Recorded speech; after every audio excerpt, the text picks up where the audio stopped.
Hola amigos, les habla Joseph. Y les habla Gerardo. Usted está escuchando el programa de Hashem, el Camino de Dios, programa que llega a ustedes de parte del Ministerio Sahim, el Ministerio del Árbol de las Vidas, el árbol en el que fuimos injertados. Bendito sea el Dios de Abraham, el Dios de Isaac, el Dios de Jacob, el Padre de todas las maravillas, el Señor de todas las obras, que levantó a nuestro Señor, el amo, Yeshua HaMashiach, de entre los muertos y lo coronó como el Señor y Mesías. Lo puso como cabeza de todo. Bendito sea el Eterno por Yeshua HaMashiach. Bendito sea el Eterno por la promesa que hizo Israel. Amén. Bendito sea el Eterno por la revelación de las Sagradas Escrituras, porque por medio de ellas podemos conocer la verdad, y la verdad nos hace libre. Amigo, usted está escuchando el programa de Hashem que llega a ustedes de parte de Eshaim. Eshaim es una escuela de pensamiento nazareno, donde estudiamos las raíces de la fe judeocristiana, aquello que usted conoce como el cristianismo primitivo. Y tenemos un centro de estudio en Ponce, nos reunimos los jueves y los Shabbats, conforme al estatuto que está establecido, y los nazarenos así lo confirmaron. Y estamos concentrados en dos libros muy interesantes, bueno, 3 libros realmente. Allí estamos los jueves a las 7 de la noche, estamos estudiando el libro de los Hechos, aunque el jueves pasado estuvimos en la carta a los Filipenses, Geraldo, porque estamos leyendo el libro de los Hechos, y cada parada en cada congregación, o mejor dicho, cada lugar donde Pablo luego escribe una carta, estamos leyéndola. Obviamente sabemos, por ejemplo, en el caso de Filipenses, que en el momento que Pablo escribe la carta, él se encontraba en prisión. Así que, de seguro, cuando el texto dice que pasó por Filipo, en ese momento nos está generando la carta. Muchas personas desconocen esto, Geraldo. Muchas personas piensan que Pablo de Tarso escribió cartas para convertirse luego en un libro. Que la intención original era esa, realmente no. No. Pablo escribió unas cartas para responder a problemas de la época y a situaciones de crecimiento de las comunidades que él, como shaliach, como mensajero, como embajador, podemos decir, pues la palabra apóstol significa mensajero, significa de cierta forma un embajador, un representante. Él, como representante del Mesías, fue a diferentes lugares y llevó el mensaje de la redención, el mensaje, lo que se conoce como el Evangelio, la Buena Nueva. La Buena Nueva tiene su origen en el Tanaj. Eso se encuentra en Génesis, en Isaías 61, por ejemplo, donde dice: el Espíritu de Dios está sobre mí porque me ha ungido para enviar buenas nuevas, para predicar las buenas nuevas. Y vas a ver otros textos de Isaías que dice: ¿quién es este que trae sobre los montes las buenas nuevas de salvación? Así que el Evangelio no es algo nuevo, sino que se encontraba en los profetas. Sin embargo, los profetas habían hablado de que alguien traería ese mensaje de redención, y ese mensaje de redención en la época del Segundo Templo la trajo el Santo Mesías y sus discípulos. El reino de los Y estas cielos. cartas de Pablo son importantes leerlas en su contexto de la época, la situación que estaba pasando. Por ejemplo, citamos mucho a Gálatas, Pablo, Geraldo, para hablar de que está abrogada la ley y que estamos libres de la maldición de la ley. Pero muchas personas que utilizan esa carta no tienen la más mínima idea del contexto de lo que se está hablando. ¿Quién es la audiencia que se está oponiendo al mensaje de Pablo? ¿Qué significa la maldición de la ley? Porque muchas personas piensan que los 5 libros es una maldición. Correcto. ¿No? Sin embargo, los 5 libros contienen 2 áreas específicas donde habla de maldiciones por no observar y guardar la ley. Quiere decir que la maldición se activa por la desobediencia. Entonces, ¿cómo podemos decir que Cristo nos libró de la maldición de la ley sin saber qué realmente es la maldición de la ley? No podemos pensar que la totalidad de la ley es maldición, porque por ejemplo, es locura. Exactamente, por ejemplo, vas a encontrar a los nazarenos decir que sin santidad nadie verá al Señor, ¿verdad que sí? ¿Qué es ser santo? Vivir muy piadosamente. Si tú miras el libro de Levíticos, usted va a encontrar que Levíticos dice: sé santo como yo soy santo. Y comienza el Eterno a explicar ahí qué es la santidad. ¿Y sabías tú, Geraldo, que pagarle a tiempo a tu empleado es práctica de santidad? Imagínese si usted dice por la radioemisora en cualquier parte del mundo que estamos libres de la ley, pues entonces estás diciendo a una persona: págale cuando tú quieras al empleado, no importa que él trabajó y cumplió con sus horas. Adulteremos, jovemos. Mentamos. Entonces, ¿qué significa realmente la maldición de la ley? Tenemos que leer esas cartas con mucho cuidado, con unos ojos limpios y puros. Como dice Pedro en una de sus cartas: los indoctos y constantes tuercen las cartas de Shaul de Tarso, y eso causa un gran daño, añado yo, porque realmente hasta el día de hoy encontramos ese gran daño. Y se ha torcido mucho lo que es la intención original, y a veces tengo un conflicto cuando la gente cita a Pablo para invalidar lo que Mashiach dijo. Porque si Pablo contradijo lo que Mashiach dijo, es anatema. Muy cierto. ¿Por qué? Porque el mensajero no puede contradecir al que lo envió, y si el Mesías escogió a Pablo para hablarle a los gentiles el mensaje de redención, ¿cómo cómo Pablo puede contradecir al Mesías? Y el Mesías constantemente está diciendo, yo he guardado la palabra de mi Padre. Y amigo que me escucha, en ese momento, cuando el Santo Mesías dijo eso, el Nuevo Testamento no existía. Escrito. Y David dice en tantas ocasiones, en tu ley yo me deleité, en tu ley que medito día y noche, tu ley que sana el alma. Y digo, ¿cómo es posible que nosotros llamemos maldición a aquello que David encontró refugio? Que los antiguos llamaban bendición. Sustento. O sea, David dice en el Salmo 19, la ley del Eterno restaura el alma. dice, ¿cómo es posible entonces que sea maldición? Dice Tenemos que entender bien el lenguaje de Pablo. Que fue cántico para él. Dice, ¿cómo es posible? O sea, estamos viendo dos libros diferentes. Es que la versión que yo tengo... Estamos leyendo según Esaú, estamos leyendo según Jacob. Hay una pequeña y ahí entra en diferencia. escena lo que discutimos el día de ayer. Los Shabbat, como siempre, Gerardo, estamos estudiando la Torá, según está establecido, y siempre ha sido así en el pueblo santo, y aún los nazarenos leían la Torá en la sinagoga. Eso es claro, está en Hechos, está en los evangelios. Sabes que Mashiach entraba, no entraba a una mezquita, no entraba a una iglesia, a una iglesia, entraba a una sinagoga, tomaba los rollos y leía la Torá. Leía la palabra. La palabra que si supuestamente está abolida, ¿para qué leerla? Es cosa interesante, ¿no? Entonces, el día de ayer tuve la oportunidad, como siempre de costumbre, estudiar la sección de la Torá correspondiente para ejercitar los sentidos en el conocimiento del bien y el mal, porque el Eterno fue el que dijo que es bueno y que es malo. Correcto. Imagínese usted, si usted dice en estos momentos no hay ley, y eso lo dice el inicuo, no hay ley, no hay, estamos libres de la ley, ¿cómo yo puedo saber lo que es bueno y es malo? Anomos. Ahí vemos el principio de Shaul de Tarso cuando habla del varón inicuo, que se sienta en el trono de Dios, haciéndose pasar por Dios. Para amigo que me escucha, la palabra inicuo ahí en griego es anomos, que significa sin ley. Pablo ya estaba anticipando de que iba a ocurrir dentro del movimiento mesianista, en la parte de los gentiles, porque le está escribiendo a los gentiles, que se iba a manifestar una apostasía y un espíritu de anomos, un espíritu de antitorá. La historia está ahí para mostrarlo. Y me es sumamente difícil, ¿verdad? Reconciliar la contradicción que Yohanan, el apóstol amado, Juan, dice que el pecado es quebrantar la ley. Dice, ¿cómo? O sea, si nosotros sacamos la ley de su lugar, no podemos ni siquiera definir lo que es pecado. Muy interesante la cita tuya, porque la voy a citar para que los amigos que me escuchen puedan entender bien el texto, la idea.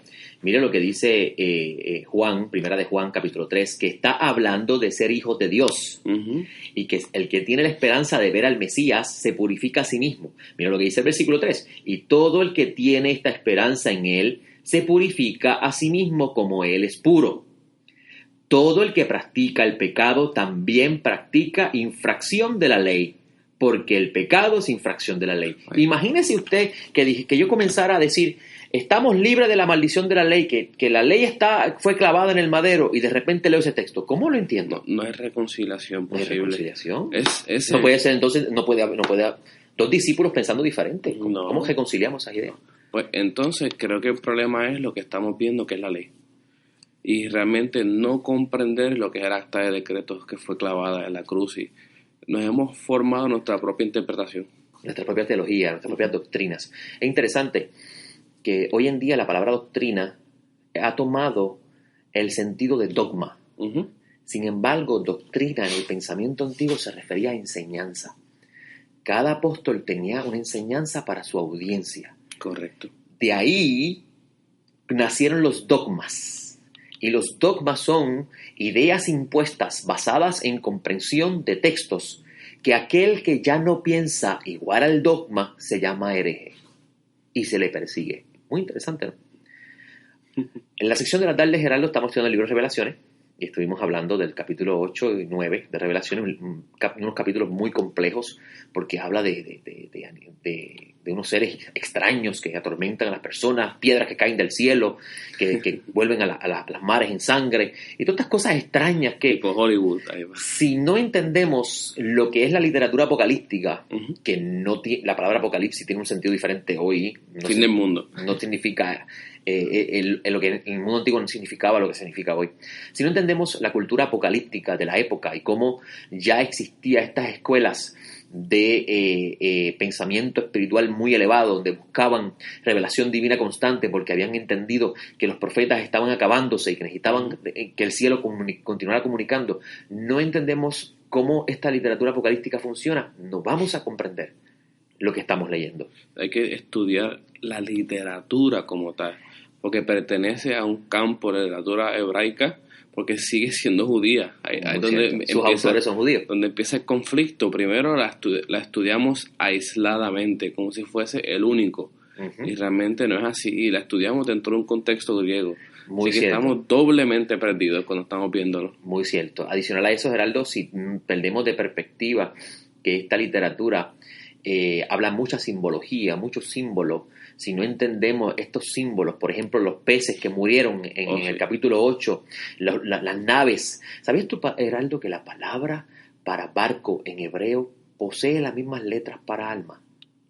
Interesante, ¿no? Y en esa literatura en particular es muy común, es de esperarse juego de palabras, porque el hebreo se presta mucho para eso.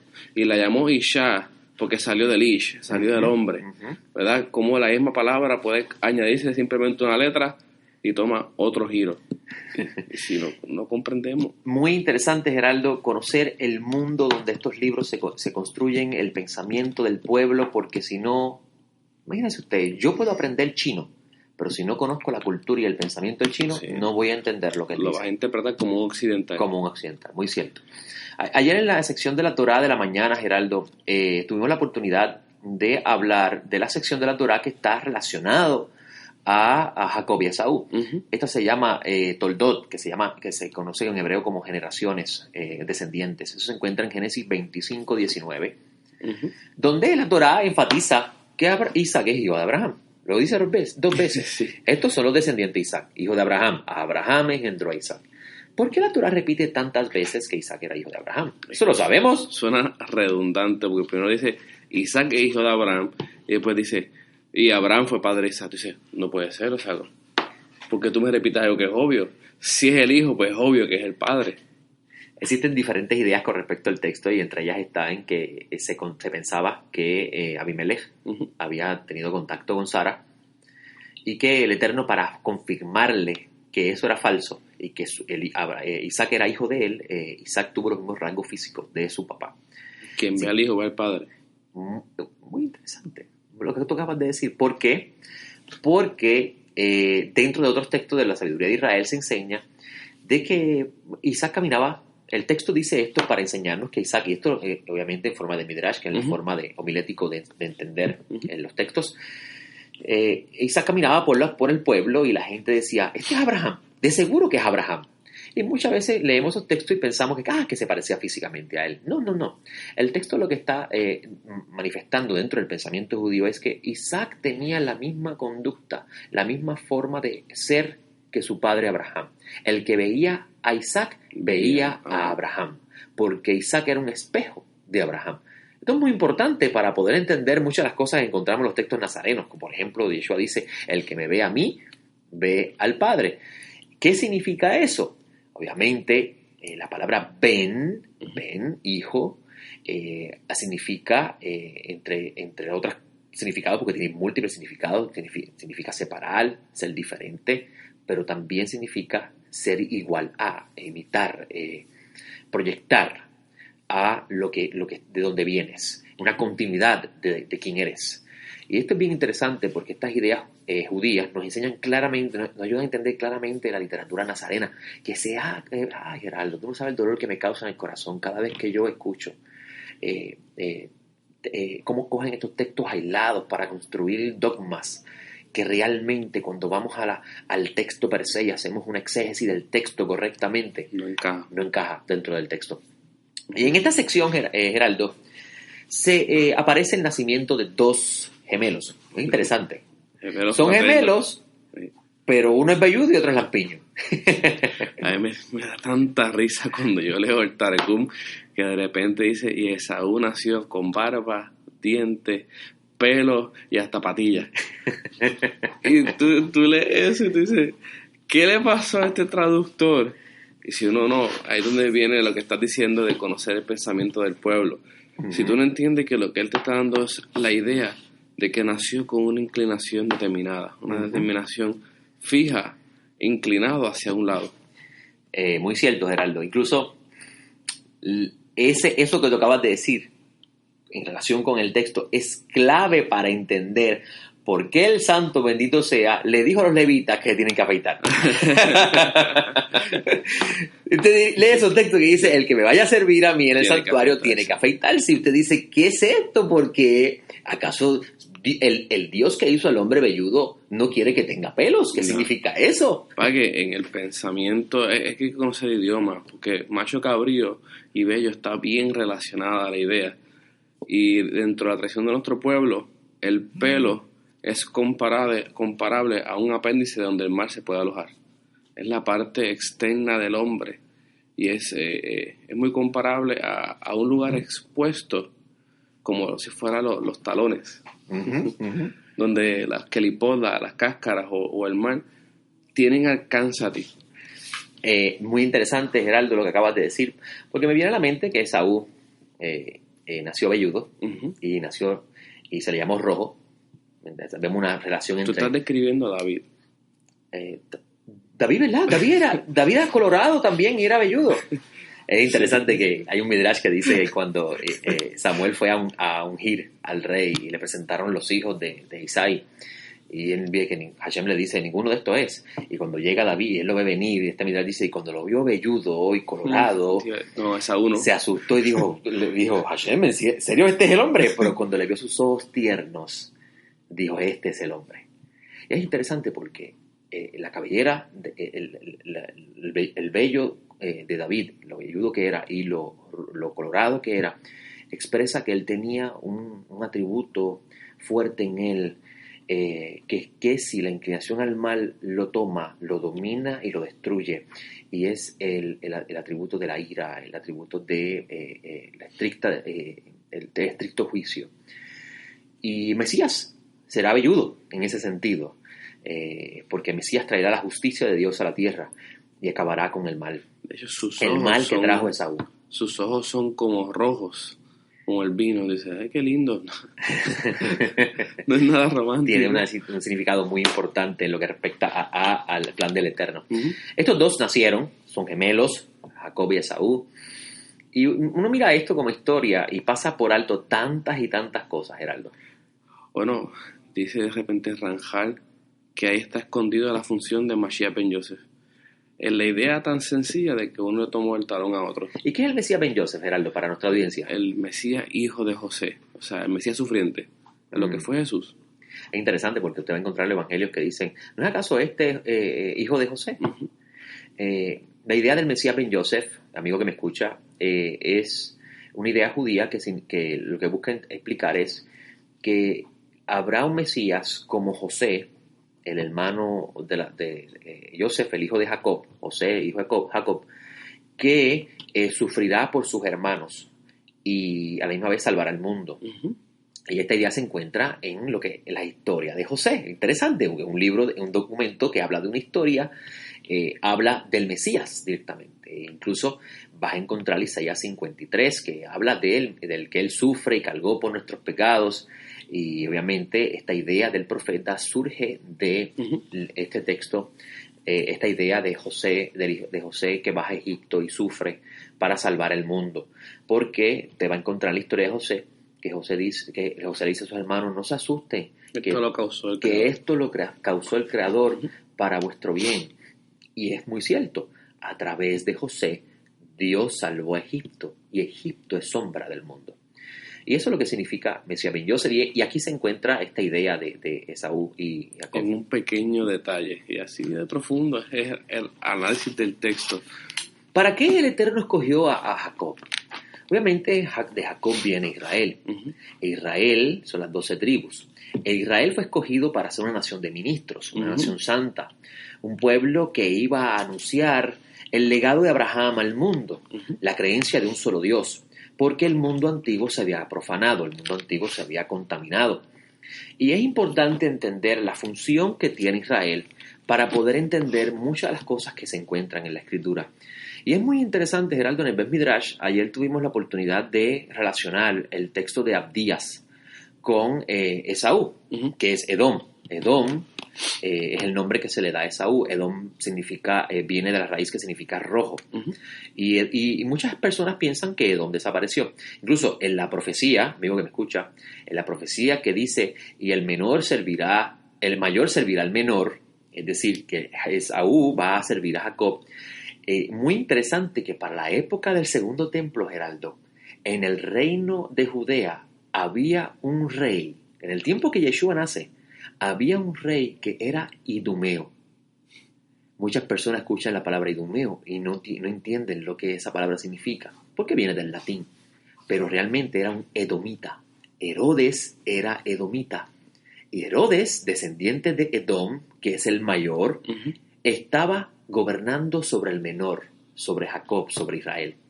Y esto es muy importante, porque usted está viendo que proféticamente eso se cumplió en la época del segundo templo, cuando Herodes se sienta como rey a gobernar sobre Judea. Ahora, ayer tuve la oportunidad, Geraldo, de meternos en la profecía de Abdías, que el nombre de él era Obadiah,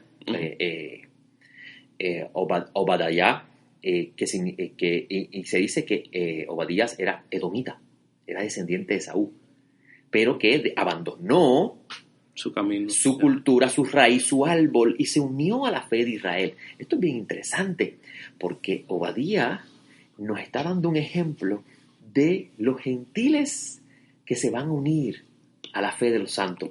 Me parece que los apóstoles hablaron de eso. Sí. Okay. Lo interesante, Geraldo, es que el capítulo 1 dice algo bien interesante, que todos los que han estudiado, los eruditos que han estudiado, los académicos que han estudiado este texto de Obadías y han tratado de buscar en la historia cuándo Dios juzgó a Edom, no logran encontrarlo. Porque aún todavía en la época del segundo templo, Herodes era idumeo, era edomita. ¿Cuándo entonces, para cuándo es esta profecía? ¿Qué hay detrás de Edom? Que nosotros pensaríamos que este documento no tiene ningún valor porque estamos en la época del Nuevo Testamento o el Nuevo Pacto y estamos pasando por alto las profecías. Mira lo que dice el capítulo 1 de Abdías, Obadías. Así dice Adonai a Edom. O sea que este mensaje es para Edom. Directo. Hemos oído un mensaje de parte del Eterno. Ahora, el Eterno está hablando a Edom como si Edom le estuviera hablando al Eterno. Un mensajero ha sido enviado a las naciones.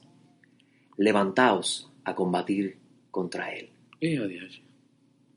Cuando yo leí ese texto, Geraldo, a mí los huesos se me estremecieron, porque es muy interesante ver, y está en Revelaciones, Geraldo, que los mensajeros que el Eterno está enviando a las naciones, los hijos de Edom se están levantando a combatir contra él. ¿Pero quién es Edom, Geraldo? ¿Quién es Edom? ¿Quién de repente toma la posición de Edom y se convierte en algo misterioso que Revelaciones habla de él? Incluso es bien interesante escuchar en un midrash del pueblo de Israel que dice que cuando el texto dice que ya fueron separados de su vientre, lo que está diciendo es que ya el Eterno había previsto que Esaú iba a seguir el veneno de la serpiente, que es el veneno de la mentira y el robo. Por eso es que la Torah dice, él era un cazador. Y la primera persona que la Torah menciona como cazador era Nimrod. Y era un cazador ante el Eterno. Y dicen los sabios, esto significa que Nimrod iba cazando las almas, pero las cazaba para alejarlas de Dios. Y lo mismo hacía Edom. Es difícil poder comprender quién es Edom si no vemos la historia. Vamos a ver que Jacob tuvo que vestirse de su hermano con pieles, y el padre le dice, la voz es la voz de Jacob, una voz dulce. Sin embargo, las manos son las manos de mi hijo Esaú. Si uno no comprende ese juego de palabras, identificar a Edom se va a hacer difícil porque Esaú va a hacer lo contrario. Se va a vestir de Jacob, va a parecer tierno al exterior, pero por dentro va a ser el dragón. Va a hablar mentira. Va a hablar mentiras, va a hablar engaño. Entonces es un falso cordero. La idea de Jesús Cristo, el Mesías fuera de la Torah. Muy cierto. Adicional a eso, Heraldo, el libro de Revelaciones habla de un falso profeta que se viste como cordero, pero habla como dragón. Ese es Pablo. Bueno, eso tiene una connotación doble, obviamente, porque todo queda en cómo lees la Escritura. Hay dos Jesús, hay dos Pablos. Uno está en la Escritura, uno está fuera de la Escritura.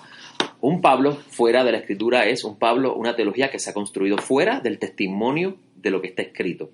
Un Jesús fuera de la Biblia es un Jesús que se predica, que no se parece nada al que está en la Biblia. Un ejemplo de esto, por ejemplo, hay muchas personas que tienen la costumbre de darle instrucciones a Dios. Declaramos y decretamos que tú haces esto, lo otro.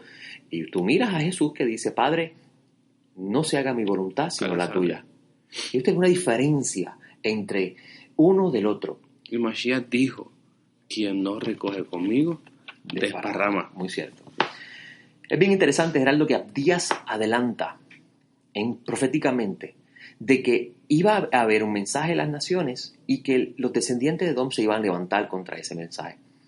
Me parece muy interesante, Geraldo, que hoy día estamos viendo cómo la restauración de la fe original, del Mesías de la Biblia, del Pablo que aparece en las cartas, del mensaje de las Escrituras, de la importancia de volver al camino de Dios, se está volviendo a predicar y entre las naciones se están levantando descendientes de Edom a combatir contra ese mensaje. La plenitud de los gentiles está culminando y Hashem ha decidido que es hora de que el pueblo despierte y poco a poco está trayendo la corrección al mensaje. Ahora, si tú miras el texto de Abdías, Geraldo, Edom se convirtió prácticamente en la cabeza de las naciones. Oh, sí. Por eso es que él como que representa a las naciones. Pero ahí está todo codificado en la samaritana. La samaritana tuvo un tiempo, la mezcla tuvo un tiempo, lo que se parecía ha tenido un tiempo. Y es bien interesante, Geraldo, que en Revelaciones, hablando de Edom en las naciones, siendo él como el representante de las naciones, en Revelaciones habla de 10 reyes, que obviamente son un número simbólico para representar a las naciones, y la bestia que recibe la autoridad de ellos para guerrear contra el Cordero y sus elegidos, los que son llamados fieles, elegidos, y son llamados elegidos y fieles. Y este texto me llama mucho la atención, que el capítulo 17 de Revelaciones, porque también dice, las aguas que viste donde se sienta la ramera son pueblos, multitudes, naciones y lengua. Entonces, ¿será acaso que este texto de Revelaciones está muy relacionado al misterio de Edom y a este texto de Abdías? ¿Será acaso eso? Como es una religión que se ha esparcido por el mundo, que es una pseudo verdad. Muy cierto, amigo. Y es interesante lo que acabas de decir, porque mira lo que dice el versículo 7, en la parte final del versículo 7. Dice, no hay discernimiento en él. ¿Acaso en aquel día, dice el Eterno, no he de destruir de Edom la sabiduría? Wow. Y la sabiduría es comparado al vino, ¿verdad que sí? Eso aparece en el proverbio de Salomón. Y en la literatura de los sabios de Israel se dice que la sabiduría, lo profundo de la Torah es comparado al vino. Entonces, ¿qué sabiduría de Edom está aludiendo? Me llama mucho la atención, Geraldo. En Revelaciones, capítulo 17, se habla también del vino con el que tomaron las naciones. Qué interesante, ¿no, Geraldo? No tenemos más tiempo, pero con este pensamiento los dejamos. Les hablo Joseph. Y les hablo Gerardo. Usted escucha el programa de Hashem, el camino de Dios.